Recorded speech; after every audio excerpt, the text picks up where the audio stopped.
Good morning, ಶುಭೋದಯ, ಶುಭ ಮುಂಜಾನೆ, ಶುಭ ಶುಕ್ರವಾರ, ಹ್ಯಾಪಿ ಫ್ರೈಡೇ. ಎಲ್ಲರೂ ಹೇಗಿದ್ದೀರಾ? ಎಲ್ಲರೂ ಚೆನ್ನಾಗಿದ್ದೀರಾ ಅಂದ್ಕೊಂಡಿದ್ದೀನಿ. ನಾನು ಕೂಡ ಚೆನ್ನಾಗಿದ್ದೀನಿ. ಯಾರೆಲ್ಲ ಹೊಸದಾಗಿ ನನ್ನ ಚಾನಲ್ಗೆ ಬಂದು ಭೇಟಿ ಕೊಡ್ತಾ ಇದ್ದೀರಾ, ವೀಡಿಯೋಸ್ಗಳನ್ನ ನೋಡ್ತಾ ಇದ್ದೀರಾ, ಅವರೆಲ್ಲ ಸಬ್ಸ್ಕ್ರೈಬ್ ಮಾಡ್ಕೊಳ್ಳಿ ನಮ್ಮ ಚಾನಲ್ನ, ಹಾಗೂ ಲೈಕ್ ಮಾಡಿ. ಲೈಕ್ ಮಾಡೋದನ್ನು ಯಾರು ಮರಿಬೇಡಿ. ಬನ್ನಿ ಇವತ್ತಿನ ಲಾಗಲ್ಲಿ ಏನಿದೆ ಅಂತ ಹೇಳಿ ನೋಡೋಣ. ಇವತ್ತು ಬೆಳಗ್ಗೆ ಮಾಮೂಲಿ ಪ್ರತಿದಿನ ನನ್ನ ರೊಟೀನ್ ಹೇಗಿದೆ ಹಾಗೆ ಸ್ನಾನ ಆಯಿತು, ಪೂಜೆ ಆಯಿತು, ಎಲ್ಲ ಆಯಿತು. ಇವಾಗ ತಿಂಡಿ ಮಾಡೋಕ್ಕೆ ಅಂತ ಅಡುಗೆ ಮನೆಗೆ ಹೋಗಬೇಕು. ದೋಸೆ ಇಟ್ಟಿದೆ, ದೋಸೆ ಮಾಡಿಕೊಡ್ತೀನಿ. ಬೇಗನೆ ಅಡುಗೆ ಮಾಡಿಬಿಡ್ತಾಯಿದ್ದೀನಿ. ಇವತ್ತು ಹೊರಗಡೆ ಹೋಗಬೇಕು, ಅದಕ್ಕೇ ಅಡುಗೆ ಸಮಯಕ್ಕೆ ನಾನು ಮನೇಲಿ ಇರೋಕ್ಕಾಗಲ್ಲ ಅಂಥೇಳಿ ಬೇಗ ಅಡುಗೆ ಮಾಡ್ತಾಯಿದ್ದೀನಿ. ಏನು ಮಾಡ್ತಾಯಿದ್ದೀನಿ ಅಡುಗೆನಲ್ಲಿ ಸ್ಪೆಷಲ್ ಅಂತ ಹೇಳಿ ಹೇಳ್ತೀನಿ.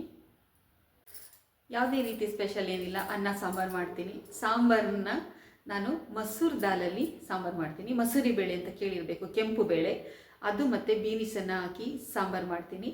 ಬನ್ನಿ, ಬರೀ ಅದೊಂದನ್ನೇ ಉಪಯೋಗಿಸ್ಕೊಂಡು ಯಾವ ರೀತಿ ಸಾಂಬಾರು ಮಾಡೋದು ಅಂತ ಹೇಳಿ ಕೂಡ ತೋರಿಸ್ತೀನಿ. ಬನ್ನಿ, ಪೂಜೆ ಎಲ್ಲ ಆಗಿರೋದನ್ನು ಕೂಡ ಹೇಳ್ತೀನಿ. ಅಷ್ಟೆಲ್ಲ ಇವತ್ತೊಂದು ವಿಶೇಷ ಪೂಜೆ ಕೂಡ ಮಾಡಿದ್ದೀನಿ, ಅದನ್ನು ಕೂಡ ತೋರಿಸ್ತೀನಿ ಏನು ಅಂತ ಹೇಳಿ. ನೋಡಿ, ಹೊಸ ಫ್ರಿಡ್ಜ್ ತಗೊಂಡೆ. ಅದೆಲ್ಲ ಒಳಗಡೆ ಎಲ್ಲ ನಾನು ಆರ್ಗನೈಸ್ ಮಾಡಬೇಕಾದ್ರೆ ತೋರಿಸ್ತೀನಿ. ಫ್ರಿಡ್ಜ್ನ ಓಪನ್ ಮಾಡಿ ತೊಗೊಂಡು ಬಂದಲ್ಲ, ಪೂಜೆ ಮಾಡಬೇಕಲ್ವ. ಯಾವುದೇ ಹೊಸ ಪದಾರ್ಥಗಳು ಬಂದರೂ ಕೂಡ ಪೂಜೆ ಮಾಡಬೇಕಲ್ವ. ನೋಡಿ, ಪೂಜೆ ಮಾಡಿದ್ದೀನಿ. ಶುಕ್ರವಾರನೇ ಮಾಡೋಣ ಪೂಜೆನ ಅಂತೇಳಿ ಶುಕ್ರವಾರ ಪೂಜೆ ಮಾಡಿದ್ದೀನಿ. ಇದಕ್ಕೆ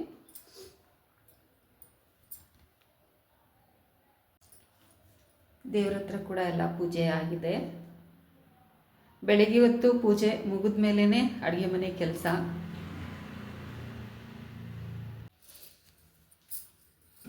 ನೋಡಿ ಏನೇನು ಫೆಸಿಲಿಟಿ ಇದೆ ಅಂತ ಹೇಳಿ ನಾನು ಇದನ್ನು ಆರ್ಗನೈಸ್ ಮಾಡ್ತೀನಲ್ಲ, ಇದರೊಳಗಡೆ ಎಲ್ಲನೂ ಇಡಬೇಕಾದ್ರೆ ನಾನು ನಿಮಗೆ ತೋರಿಸ್ತೀನಿ.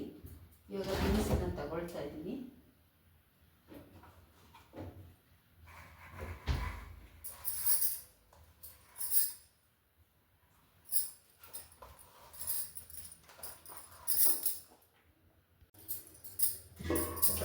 ನೋಡಿ, ಹಾಲು ಎಲ್ಲ ಕಾಯಿಸಿ ರೆಡಿ ಮಾಡಿದ್ದೀನಿ.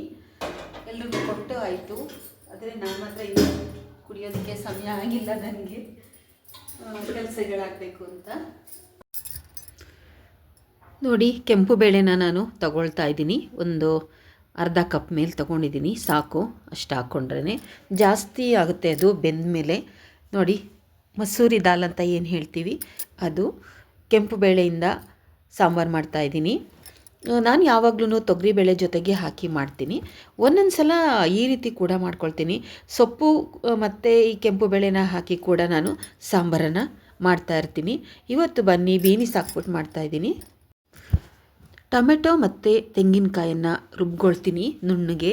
ಟೊಮೆಟೊ ಹಾಗೆ ಹಾಕಿದ್ರೆ ಸಿಗ್ತಾ ಇರುತ್ತೆ ಸಾಂಬಾರಲ್ಲಿ, ಅದು ಅಷ್ಟೊಂದು ಇಷ್ಟ ಆಗಲ್ಲ. ಈ ಥರ ರುಬ್ಕೊಂಡ್ರೆ ತುಂಬಾ ಚೆನ್ನಾಗಿರುತ್ತೆ. ನೋಡಿ, ಬೇಳೆನ ನಾನು ಚೆನ್ನಾಗಿ ತೊಳ್ಕೊಳ್ತಾ ಇದ್ದೀನಿ. ಚೆನ್ನಾಗಿ ತೊಳಿಬೇಕು ಬೇಳೆನ ಫಸ್ಟು.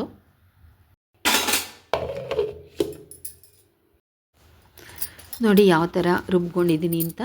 ತೆಂಗಿನಕಾಯಿನ ನುಣ್ಣಗೆ ರುಬ್ಕೊಳ್ಬೇಕು. ತೆಂಗಿನಕಾಯಿ ಹಾಕೋದ್ರಿಂದ ತುಂಬಾ ಟೇಸ್ಟ್ ಬರುತ್ತೆ. ಹಾಗಂತ ಹೇಳಿ ಜಾಸ್ತಿ ಕೂಡ ಹಾಕಬಾರ್ದು, ಸ್ವಲ್ಪ ಹಾಕ್ಕೊಳ್ಬೇಕು ನಾವು. ಬೇಳೆ ನೋಡಿ ಚೆನ್ನಾಗಿ ತೊಳೆದು ಒಂದು ಸ್ವಲ್ಪ ಹೊತ್ತು ಹಾಗೆ ಬಿಟ್ಟಿದ್ದೆ. ಇವಾಗ ಆ ನೀರನ್ನು ಬಗ್ಸ್ಬಿಟ್ಟು ಬೇರೆ ನೀರನ್ನು ಅದಕ್ಕೆ ಹಾಕ್ಕೊಳ್ತಾ ಇದ್ದೀನಿ ನಾನು. ತುಂಬ ಚೆನ್ನಾಗಿರುತ್ತೆ. ಒಂದು ಸಲ ನೀವು ಕೂಡ ಟ್ರೈ ಮಾಡಿ ನೋಡಿ. ಬೇಳೆನ ಚೆನ್ನಾಗಿ ತೊಳ್ಕೊಂಡಿದ್ದೀನಿ. ನೋಡಿ, ಬೇಳೆ ಜೊತೆಗೇ ಹಾಕ್ಬಿಡ್ತಾ ಇದ್ದೀನಿ ಇವತ್ತು. ಬೇರೆ ಬೇರೆ ಸಪ್ರೇಟ್ ಏನು ಬೇಯಿಸ್ಕೊಳ್ತಾ ಇಲ್ಲ, ಚೆನ್ನಾಗಿ ಬೆಂದ್ಬಿಡುತ್ತೆ. ಹಾಕ್ಕೊಳ್ಬೋದು. ಈ ರೀತಿ ಕೂಡ ಸಾಂಬಾರನ್ನು ನಾವು ಮಾಡ್ಬೋದು. ಬೇಯುತ್ತೆ, ಬೇಯೋದಕ್ಕೇನು ಸಮಸ್ಯೆ ಇಲ್ಲ.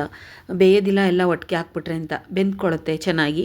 ಎಲ್ಲ ಒಟ್ಟಿಗೆ ಹಾಕ್ಕೊಳ್ತಾ ಇದ್ದೀನಿ. ಒಂದಿಟ್ಟು ಕೂಡ ಹಾಕ್ಕೊಂಡಿದ್ದೀನಿ. ಈಗ ತೆಂಗಿನಕಾಯಿ ಎಲ್ಲ ರುಬ್ಕೊಂಡಿದ್ನಲ್ಲ, ಟೊಮೆಟೊ ಮತ್ತು ತೆಂಗಿನಕಾಯಿನ, ತುಂಬಾ ಚೆನ್ನಾಗಿರುತ್ತೆ ತೆಂಗಿನಕಾಯಿನ ರುಬ್ಬಿ ಹಾಕಿದ್ರೆ ಸಾಂಬಾರು. ಆದರೆ ಸ್ವಲ್ಪ ಸ್ವಲ್ಪನೇ ಹಾಕ್ಕೊಂಡು ರುಬ್ಕೊಳ್ಬೇಕು ಅಷ್ಟೇ. ಈಗ ನೋಡಿ, ಬೀನಿಸ್ ಕೂಡ ಹಾಕ್ಕೊಂಡೆ. ಬೀನಿಸ್ ಹಾಕೋದ್ರಿಂದ ಸಾಂಬಾರು ಕೂಡ ತುಂಬಾ ರುಚಿಯಾಗಿರುತ್ತೆ. ಎಷ್ಟು ಬೇಕಷ್ಟು ನೀರನ್ನು ನಾನು ಇದಕ್ಕೆ ಸೇರಿಸ್ಕೊಳ್ತಾ ಇದ್ದೀನಿ. ಇವಾಗ ಖಾರದ ಪುಡಿ ಕೂಡ ಹಾಕ್ಕೊಳ್ತಾ ಇದ್ದೀನಿ. ಒಂದೇ ಸಲ ಎಲ್ಲ ಹಾಕಿ ಕೂಗ್ಸೋದಕ್ಕೆ ಇಟ್ಬಿಡ್ತೀನಿ. ಬೇಗ ಕೂಡ ಆಗುತ್ತೆ. ಅರ್ಜೆಂಟಲ್ಲಿ ಬೇರೆ ಇರಬೇಕಾದ್ರೆ ಒಂದೊಂದೇ ಒಂದು ಸಲ ಬೇಳೆ ಬೇಯಿಸ್ಕೊಳ್ಳೋದು, ಅದು ಹಾಕೋದು ಇದು ಹಾಕೋದು ಮಾಡೋದಕ್ಕೆ ಆಗದೇ ಇರುವಾಗೆಲ್ಲ ನಾನೇನು ಮಾಡ್ತೀನಿ ಅಂದರೆ ಒಟ್ಟಿಗೆ ಹಾಕಿ ಮಾಡ್ಕೊಂಬಿಡ್ತಾ ಇರ್ತೀನಿ. ನೋಡಿ ಇವಾಗೆಲ್ಲ ಚೆನ್ನಾಗಿ ಕಲಿಸ್ತಾ ಇದ್ದೀನಿ. ಖಾರದ ಪುಡಿ ಎಲ್ಲ ಹಾಕಿದ್ನಲ್ಲ, ಎಷ್ಟು ನೀರು ಬೇಕು ನಿಮಗೆ ಅಷ್ಟು ಹಾಕ್ಕೊಳ್ಳಿ. ಮತ್ತು ಬೆಂದಮೇಲೆ ಅದು ಗಟ್ಟಿನೇ ಆಗುತ್ತೆ. ಮತ್ತು ಅದನ್ನು ತೆಗೆದು ನಾವು ಬೇಯಕ್ಕೆ ಇಟ್ಕೊಳ್ತೀವಲ್ಲ, ಆವಾಗ ಕೂಡ ಸ್ವಲ್ಪ ನೀರನ್ನು ಆ್ಯಡ್ ಮಾಡ್ಕೋಬೋದು. ಸ್ವಲ್ಪ ಎಣ್ಣೆ ಹಾಕ್ತಾಯಿದ್ದೀನಿ ಬೇಗ ಬೇಯಲಿ ಅಂತ. ಅಡುಗೆ ಮಾಡ್ತಾನೆ ಕೆಲವೊಂದು ಪಾತ್ರೆಗಳನ್ನ ಅಲ್ಲೇ ತೊಳೆದು ಇಟ್ಬಿಡ್ತೀನಿ. ಅದು ಬಹಳ ಒಳ್ಳೆಯದು, ಅಲ್ಲಲ್ಲೇ ತೊಳೆದು ಇಟ್ಬಿಟ್ರೇ. ಬೆಳಗಿನ ಬಟ್ಟೆಗಳನ್ನೂ ಕೂಡ ಒಗ್ದಾಕ್ಬಿಟ್ಟಿದ್ದೆ. ಬೆಳಗ್ಗೆ ಹೊತ್ತೇ ಬಟ್ಟೆಗಳನ್ನ ಒಗೆದ್ಬಿಡೋದ್ರಿಂದ ತುಂಬ ಅನುಕೂಲ ಇರುತ್ತೆ. ಇಡೀ ದಿನ ಬೇರೆ ಬೇರೆ ಎಲ್ಲ ಕೆಲಸಗಳನ್ನ ಮಾಡ್ಕೊಳ್ಬೋದು ನಾವು. ಬಟ್ಟೆಗಳಿತ್ತು ಅಂತ ಅಂದರೆ ಊಟ ಮಾಡಿಬಿಟ್ಟು ಎಲ್ಲ ಹೋಗಿ ಬಟ್ಟೆಗಳೆಲ್ಲ ಒಗೆಯೋದಕ್ಕೆ ಆಗಲ್ಲ, ತಿಂಡಿ ಎಲ್ಲ ತಿಂದಮೇಲೆ. ಅದರಿಂದ ನಾನೇನು ಮಾಡ್ತೀನಿ ಅಂದರೆ ತಿಂಡಿ ಮಾಡೋದಕ್ಕೆ ಮೊದಲೇ, ಮನೆ ಕೆಲಸ ಅಡುಗೆ ಗಿಡಿಗೆ ಎಲ್ಲ ಮಾಡೋದಕ್ಕೆ ಮೊದಲೇ ಬೆಳಗಿನ ಜಾವನೇ ಎದ್ದು ಬಟ್ಟೆಗಳನ್ನೆಲ್ಲ ಒಗ್ದಾಕ್ಬಿಡ್ತೀನಿ. ಅದು ತುಂಬ ಈಸಿ ಅನಿಸುತ್ತೆ. ಇನ್ನೂ ಒಂದು ಸ್ವಲ್ಪ ಬಟ್ಟೆಗಳಿತ್ತು, 2 ದಿನ ಮಾಡ್ಕೊಳ್ತಾ ಇದ್ದೀನಿ. ನಾಳೆ ಒಂದು ಸ್ವಲ್ಪ ಒಗ್ದಾಕೋಣ ಅಂತ. ಯಾಕೆಂದರೆ ವಾಷಿಂಗ್ ಮಿಷಿನ್ ಇಲ್ಲದೇ ಇರೋದ್ರಿಂದ ಕೈನಲ್ಲೇ ಒಗಿಬೇಕಲ್ಲ. ತುಂಬ ಬಟ್ಟೆಗಳಾದಾಗ ಬಹಳ ಕಷ್ಟ ಆಗುತ್ತೆ. ಅದನ್ನು ಒಂದು ಸ್ವಲ್ಪನೇ ಒಗ್ದಾಕ್ತಾ ಇರ್ತೀನಿ. ಆವಾಗವಾಗ ಕೂಡ ದಿನ 1-2 ಒಗ್ದಾಕಿದ್ರೂ ಕೂಡ ಬಟ್ಟೆಗಳಂತೂ ಬಹಳ ಬೀಳ್ತಾ ಇರುತ್ತೆ. ಯಾವಾಗಲೂ ಅಷ್ಟೇ ಪಾತ್ರೆ ಮತ್ತು ಬಟ್ಟೆಗಳು ಮುಗಿಯೋದೇ ಇಲ್ಲ ಮನೆಗಳಲ್ಲಿ. ಪ್ರತಿಯೊಬ್ಬರು ಮನೆಗಳಲ್ಲೂ ಅಷ್ಟೇ ಪಾತ್ರೆ ತೊಳಿತಾ ಇರಬೇಕು. ಆವಾಗವಾಗ ಬಟ್ಟೆಗಳನ್ನೂ ಕೂಡ ಅಷ್ಟೇ ಪ್ರತಿದಿನ ಒಗಿತಾ ಇರಬೇಕು. ಎಲ್ಲ ಒಬ್ಬಳೇ ಮಾಡ್ಕೋಬೇಕು ನೋಡಿ. ಪ್ರತಿಯೊಂದನ್ನು ಹೊರಗಡೆ ತರೋದು ಕೂಡ ನಾನೇ ಹೋಗಬೇಕು. ಎಲ್ಲ ಜವಾಬ್ದಾರಿನೂ ಕೂಡ ನಂದೇ. ಇವಾಗ ಬಟ್ಟೆಗಳನ್ನೆಲ್ಲ ಆರಾಕ್ತಾಯಿದ್ದೀನಿ. ಆರಾಕ್ಬಿಟ್ರೆ ಸಂಜೆ 4 ಗಂಟೆ ಅಷ್ಟೊತ್ತಿಗೆ ಬಟ್ಟೆಗಳೆಲ್ಲ ಆರ್ಕೊಂಡು ಬಿಡುತ್ತೆ ಅಂತ. ನೋಡಿ, ಚಳಿ ಒಳಗಡೆ ಬಟ್ಟೆಗಳನ್ನ ಒಗೆಯೋದು ಕೂಡ ಭಾಳ ಕಷ್ಟನೇ, ಏನೂ ಮಾಡೋಕ್ಕಾಗಲ್ಲ. ಎಲ್ಲ ಕೂಡ ಆರಾಕ್ಬಿಟ್ಟು ನಾನಿವಾಗ ಮತ್ತೆ ಒಳಗಡೆ ಬರ್ತಾಯಿದ್ದೀನಿ. ನೋಡಿ, ಇವತ್ತು ನಮ್ಮ ಮನೆಗೆ ಒಂದು ಅತಿಥಿ ಬಂದಿದೆ. ಬಸವಣ್ಣ ಬಂತು. ನಾನು ಬೆಲ್ಲನ ಕೊಟ್ಟೆ. ಕೈನಲ್ಲಿ ಕೊಟ್ಟಿದ ತಕ್ಷಣ ತಿಂತು ಅದು. ಹಾಗೆಯೇ ನಮಸ್ಕಾರ ಕೂಡ ಮಾಡಿಕೊಂಡೆ, ಒಳ್ಳೆಯದಾಗಲಿ ಅಂತ ಹೇಳಿ. ಈ ರೀತಿ ಬಸವಣ್ಣ ಮನೆ ಹತ್ರ ಬಂದರೆ ಏನಾದರೂ ಒಂದು ಸ್ವಲ್ಪ ಕೊಡಿ. ನನ್ನ ಮಗಳು ಚಪಾತಿ ಕೊಡ್ತಾಳೆ, ಯಾವುದೇ ಹಸುಗಳು ಬರ್ತಾಯಿದ್ರು ಕೂಡ. ಇವತ್ತು ಚಪಾತಿ ಮಾಡಿರಲಿಲ್ಲ, ದೋಸೆ ಕೊಡ್ತೀನಮ್ಮ ಅಂತ ಅಂದ್ಲು. ಅರ್ಜೆಂಟ್ ಇರೋದ್ರಿಂದ ನಾನೇನು ಮಾಡಿದೆ, ಬೆಲ್ಲ ತೊಗೊಂಡೆ. ಬೆಲ್ಲ ಕೊಟ್ಟರೆ ತುಂಬಾ ಒಳ್ಳೆಯದು, ಹಸುಗಳಿಗೆ ಭಾಳ ಇಷ್ಟ ಬೆಲ್ಲ. ಎಲ್ಲ ಕೆಲಸ ಮುಗಿಸ್ಕೊಂಡು ಅಡುಗೆ ಮನೆಗೆ ಬಂದೆ. ಸಾಂಬಾರು ಕೂಡ ರೆಡಿಯಾಗಿತ್ತು. ಅದನ್ನು ಒಂದು ಪಾತ್ರೆಗೆ ಹಾಕ್ಕೊಳ್ತಾ ಇದ್ದೀನಿ ನಾನು. ನೋಡಿ, ಚೆನ್ನಾಗಿ ಗಟ್ಟಿಯಾಗಿದೆ. ಆದರೆ ಸ್ವಲ್ಪ ನೀರನ್ನು, ಒಂದು ಅರ್ಧ ಗ್ಲಾಸ್ ನೀರನ್ನು ಹಾಕೋಬೇಕು. ಈಗ ನೋಡಿ, ಒಗ್ಗರಣೆ ಕೂಡ ಹಾಕ್ಕೊಳ್ತಾ ಇದ್ದೀನಿ. ಯಾವುದೇ ಸಾಂಬಾರಿಗಾಗಲಿ ಒಗ್ಗರಣೆ ಮಾಡೋದ್ರಿಂದ ಬಹಳ ಟೇಸ್ಟಾಗುತ್ತೆ. ಸಾಸಿವೆ ಹಾಕಿದ್ದೆ ಮತ್ತು ಇಂಗು ಕೂಡ ಹಾಕಿದ್ದೆ. ಒಂದು ಮೆಣಸಿನ್ಕಾಯಿ ಕೂಡ ಹಾಕಿದ್ದೆ, ಬ್ಯಾಡಗಿ ಮೆಣಸಿನ್ಕಾಯಿನ. ತುಂಬ ಟೇಸ್ಟ್ ಅನಿಸುತ್ತೆ ಈ ರೀತಿ ಒಗ್ಗರಣೆ ಮಾಡಿಕೊಂಡ್ರೆ. ನೋಡಿ, ಚಪಾತಿ ಕೂಡ ತಿನ್ಬೋದು ಅದರಲ್ಲಿ, ಅಷ್ಟು ಚೆನ್ನಾಗಿದೆ. ನೋಡಿ, ನಾನು ಉಪ್ಪಿನಕಾಯಿಗೆ ಒಗ್ಗರಣೆ ಹಾಕಬೇಕಾಗಿತ್ತು. ಅದಕ್ಕೇ ಒಂದು ಬಾಣಲಿಯನ್ನು ಇಟ್ಟು ಎಣ್ಣೆ ಹಾಕ್ಕೊಂಡಿದ್ದೀನಿ. ಅಮ್ಮನ ಮನೆಯಲ್ಲಿ ನಾನೇ ಹಾಕ್ಕೊಡ್ತೀನಿ ಅಂತ ಹೇಳಿದರು ಅಮ್ಮ, ಆದರೂ ನಾನೇ ಹಾಕ್ಕೊಳ್ತೀನಿ ಅಂತ ತೊಗೊಂಡು ಬಂದೆ. ಅಲ್ಲಿಂದನೇ ಒಗ್ಗರಣೆ ಹಾಕಿ ಕೂಡ ತೊಗೊಂಡು ಬಂದುಬಿಡ್ತೀನಿ. ಎಳ್ಳಿಕಾಯಿ ಉಪ್ಪಿನಕಾಯಿ ಕೂಡ ಹಾಕಿದ್ನಲ್ಲ, ಅದಕ್ಕೂ ಕೂಡ ಸ್ವಲ್ಪ ಒಗ್ಗರಣೆನ ಹಾಕಿರಲಿಲ್ಲ, ಹಾಗೆ ಇತ್ತು, ಹಾಗೆ ಬಳಸ್ತಾ ಇದ್ದೆ. ಎರಡಕ್ಕೂ ಹಾಕೊಂಬಿಡೋಣ ಅಂತೇಳಿ ಎಣ್ಣೆ ಬಿಸಿಗಿಟ್ಟು ಸಾಸಿವೆನ ಹಾಕ್ಕೊಂಡಿದ್ದೀನಿ. ಅದಕ್ಕೆ ಒಂದು ಸ್ವಲ್ಪ ಈಗ ಇಂಗು ಕೂಡ ಹಾಕ್ಕೊಳ್ತಾ ಇದ್ದೀನಿ. ನೋಡಿ, ಇಂಗು ಸಾಸಿವೆ ಹಾಕಿ ಒಗ್ಗರಣೆ ಹಾಕ್ಬಿಟ್ರೆ ಉಪ್ಪಿನಕಾಯಿ ತುಂಬಾ ಟೇಸ್ಟಾಗಿ ಅನಿಸುತ್ತೆ. ನೋಡಿ, ಇದು ತಣ್ಣಗಾಗಬೇಕು. ತಣ್ಣಗಾದ್ಮೇಲೆ ನಾನು ಉಪ್ಪಿನಕಾಯಿಗೆ ಬೆರೆಸ್ಕೊಳ್ತೀನಿ. ನೋಡಿ, ಇವಾಗ ತಣ್ಣಗಾಗಿದೆ. ನಾವು ಒಗ್ಗರಣೆ ಹಾಕಿಟ್ಟಿದ್ನಲ್ಲ, ತಣ್ಣಗಾಗಿದೆ. ಸ್ವಲ್ಪ ಕೂಡ ಬಿಸಿ ಇರಬಾರ್ದು. ಬಿಸಿನೆಲ್ಲ ಆರಿಸ್ಕೊಂಡೇ ನಾವು ಉಪ್ಪಿನಕಾಯಿಗೆ ಈ ರೀತಿ ಮಿಕ್ಸ್ ಮಾಡ್ಕೊಳ್ಬೇಕು. ತುಂಬ ಟೇಸ್ಟ್ ಅನಿಸುತ್ತೆ ಊಟದ ಜೊತೆಗೆ ಈ ಥರ ಉಪ್ಪಿನಕಾಯಿನ ಇಟ್ಕೊಂಡು ಊಟ ಮಾಡೋದ್ರಿಂದ. ನಮಗಂತೂ ಉಪ್ಪಿನಕಾಯಿ ಇದ್ದೇ ಇರಬೇಕು. ಉಪ್ಪಿನಕಾಯಿ ಇಲ್ಲ ಅಂದರೆ ಆಗೋದೇ ಇಲ್ಲ ಊಟಕ್ಕೆ. ಚೆನ್ನಾಗಿ ಈ ಥರ ಮಿಕ್ಸ್ ಮಾಡಬೇಕು.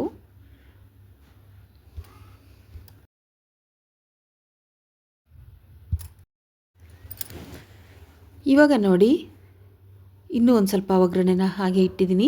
ಅದಕ್ಕೆ ನಾನು ಎರಳಿಕಾಯಿ ಉಪ್ಪಿನಕಾಯಿ ಇತ್ತಲ್ಲ, ಅದನ್ನು ಮಿಕ್ಸ್ ಮಾಡ್ತಾಯಿದ್ದೀನಿ. ಬಾಣಲಿಗೆ ಹಾಕ್ಕೊಂಡು ಮಿಕ್ಸ್ ಮಾಡಿಬಿಟ್ಟು ಬೇರೆ ಬಾಕ್ಸ್ಗೆ ಹಾಕಿ ಇಟ್ಕೊಳ್ಳೋಣ ಅಂತ.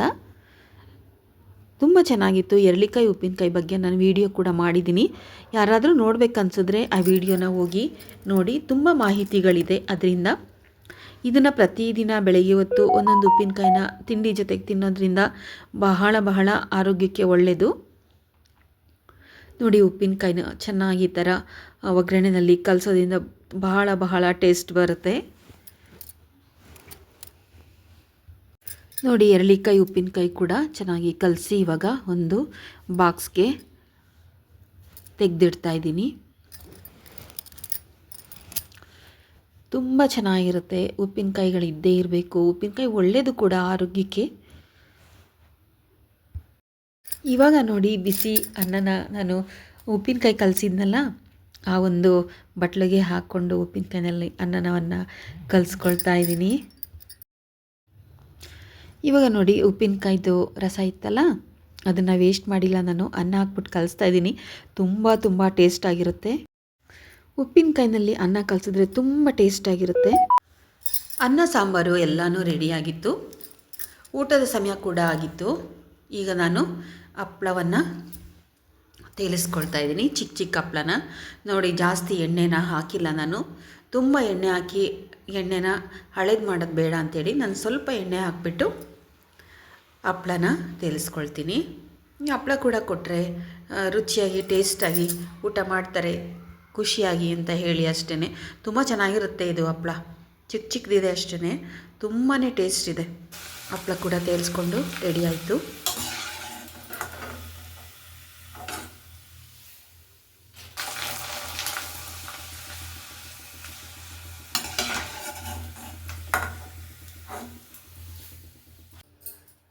ನೋಡಿ 12 ಗಂಟೆ ಆಗೋಯ್ತು.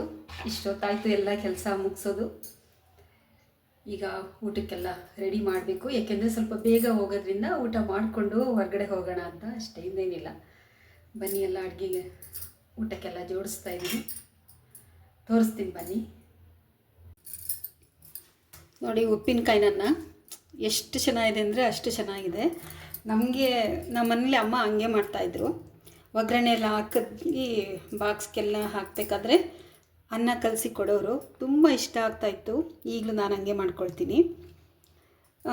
ಅವರೇ ಒಗ್ಗರಣೆ ಹಾಕಿ ಕೊಟ್ಬಿಡ್ತೀನಮ್ಮ ಅಂತ ಅಂದರು. ಬೇಡ ನಾನೇ ಹಾಕ್ಕೊಳ್ತೀನಿ ಅಂತೇಳಿ ತೊಗೊಂಡು ಬಂದೆ. ಇಲ್ಲಾಂದರೆ ಅವರೇ ಹಾಕಿಟ್ಬಿಡ್ತಾರೆ. ನೀ ತೊಗೊಂಡೋದ್ರೆ ಒಗ್ಗರಣೆ ಹಾಕಲ್ಲ, ಹಾಗೆ ಬಳಸ್ತಾ ಇರ್ತೀಯ ಅಂತ. ನೋಡಿ ಉಪ್ಪಿನಕಾಯಿನ ಇಟ್ಕೊಂಡಿದ್ದೀನಿ.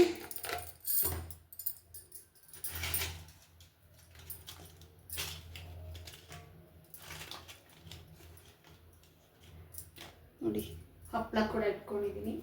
ಈಗ ರೈಸ್ ಇಟ್ಕೊಳ್ಳೋಣ.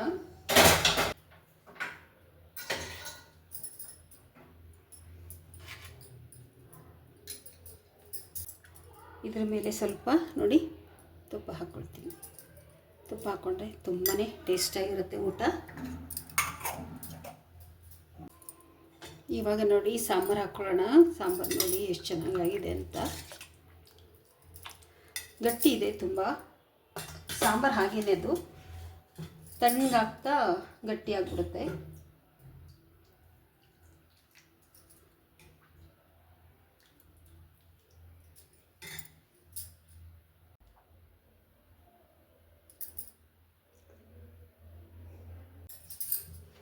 ನೋಡಿ ನಮ್ಮ ಊಟ ರೆಡಿ. ಎಷ್ಟು ಚೆನ್ನಾಗಾಗಿದೆ ಅಂದರೆ ಅಷ್ಟು ಚೆನ್ನಾಗಾಗುತ್ತೆ. ಏನಕ್ಕೆ ಅಡುಗೆಗಳು ಚೆನ್ನಾಗಾಗುತ್ತೆ ಅಂತ ಅಂದರೆ, ಅಡುಗೆ ಮಾಡೋದಕ್ಕೆ ಮೊದಲು ನಮ್ಮ ಮನಸ್ಸು ಚೆನ್ನಾಗಿರಬೇಕು. ಒಂದು ಅರ್ಜೆಂಟ್ ಒಳಗಡೆ ಕೂಡ ಅಡುಗೆ ಮಾಡೋಕ್ಕಾಗಲ್ಲ. ಅದಕ್ಕೆ ನಾನೇನು ಮಾಡ್ತೀನಿ, ಅರ್ಜೆಂಟಲ್ಲಿ ಅಡುಗೆ ಮಾಡೋದಕ್ಕೆ ಹೋಗಲ್ಲ. ನಿಧಾನಕ್ಕೆ ಯಾವ ಸಮಯಕ್ಕೆ ಆಗಬೇಕು ಆ ಸಮಯಕ್ಕೆ ನಿಧಾನಕ್ಕೆ ಮಾಡ್ಕೊಳ್ತೀನಿ. ಅಷ್ಟೇ ಅಲ್ಲ, ನಾವು ಮಾಡೋ ಅಡುಗೆನಲ್ಲಿ ಭಕ್ತಿಪೂರ್ಣವಾಗಿ ಅಡುಗೆ ಮಾಡಬೇಕಂತಂದರೆ, ಯಾಕಂದರೆ ಅನ್ನ ಅಂದರೆ ಬ್ರಹ್ಮ ಅನ್ನಪೂರ್ಣೇಶ್ವರಿ ಅಂತ ಹೇಳ್ತಾರೆ. ಅದನ್ನು ಊಟ ಮಾಡಿದವರೆಲ್ಲರಿಗೂ ಕೂಡ ಆರೋಗ್ಯ ಚೆನ್ನಾಗಿರ್ಬೇಕಂದ್ರೆ ನಾವು ಅಡುಗೆ ಮನೆಯಲ್ಲಿ ಸಮಾಧಾನವಾಗಿ ಅಡುಗೆ ಮಾಡಬೇಕಂತೆ, ಪ್ರೀತಿಯಿಂದ ಅಡುಗೆ ಮಾಡಬೇಕಂತೆ. ಆ ಊಟ ನಮ್ಗೆ ಇಷ್ಟ ಆಗಬೇಕು. ನಾವು ಮಾಡಿದ್ದು ಫಸ್ಟು ನಮ್ಗೆ ಇಷ್ಟ ಆಗಬೇಕು.